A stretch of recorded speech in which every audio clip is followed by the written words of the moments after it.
Right, Tanya. So without giving any details about your session, I am going to start the animation and then hand the mic to you for 5 minutes. My name is Tanya Moore, and before I came into tech, I was a psychologist. And one of the things I've always been really interested in studying is the mind-body connection and how we can get all the parts of our system to kind of work together as a more productive and cohesive unit. Our brain has a lot of leaks. There are ways to plug them. Some of those leaks are mental or environmental. Some of them are learned behavior. Some of them are just pure laziness. There are ways that we can fix this.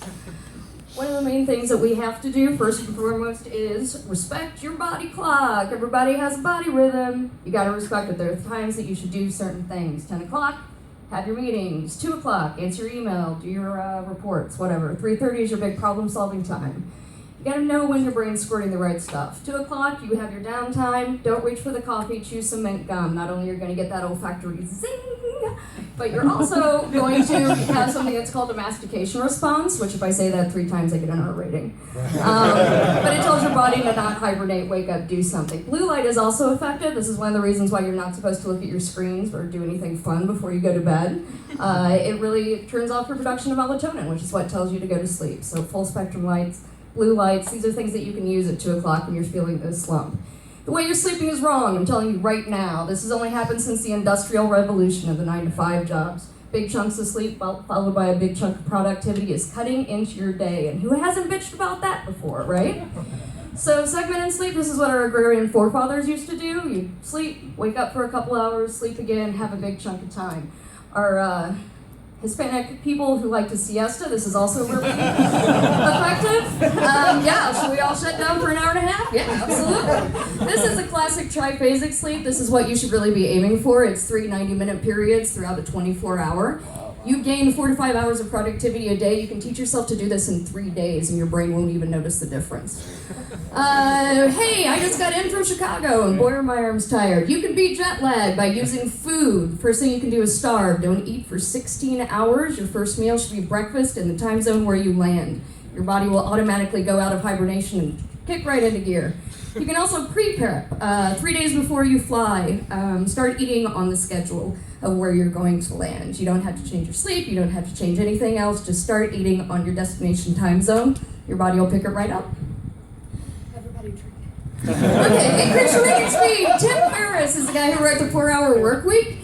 He also has something called the PX Project. He started in the late 90s. He's taught people how to increase within 3 hours their reading speed by over 300%. He's done it in 5 or 6 different languages and dyslexics. Effective memorization, this is called building a memory palace. If you have a grocery list, assign something that you're very familiar with in your home, an item on that list, and then do a mental walkthrough, and those items will pop right up. If you want to learn how to learn a new language, this is a Leitner system, like this is what Duolingo uses. Make a bunch of flashcards, put them all in box number 1 every time you get one right, 2, 3, 4 every time you get it wrong. Go all the way back to 1. People will remember up to 400 phrases for 3 years using this system right there. Music doesn't actually increase your productivity, but it does increase your enjoyment of work, which leads to higher productivity. One of the ways is it changes your perception of time. It also gives you, something to think about. So even if you have a boring project, I work from home, y'all, so sorry about it. So as long as you cut out those aggravations, you can also be more productive. Change your language, change your thinking. This isn't only effective for you, but it's also effective for how you talk to other people and how they listen to you. Everything about language has a cognitive bias attached to it. It's all about making illogical decisions based on what you're presented with. So there's some things you can do. Positive words instead of negative, action verbs, personally identifiable nouns. There was a study where they asked people if they were going to vote or if they were a voter. The people are asked if they were going to vote, 40%. Asked if they were a voter, 66%. It's all about the words and how you use them. Change your body language. Do you have a big meeting? Are you asking for a raise? Spend 5 minutes before you walk into that meeting doing high power poses. The guy who was sitting next to me probably noticed because I was doing this right before I came. It raises your testosterone, which makes you more confident. Yeah, he's drinking. If you can't solve a problem, stop using your brain as a flashlight with a focused image, doing one thing, and instead have a drink. Open up your creative processes.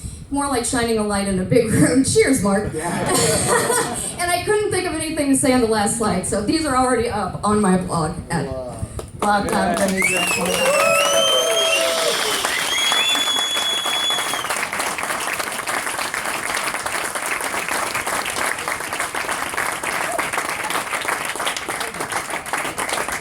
That's awesome.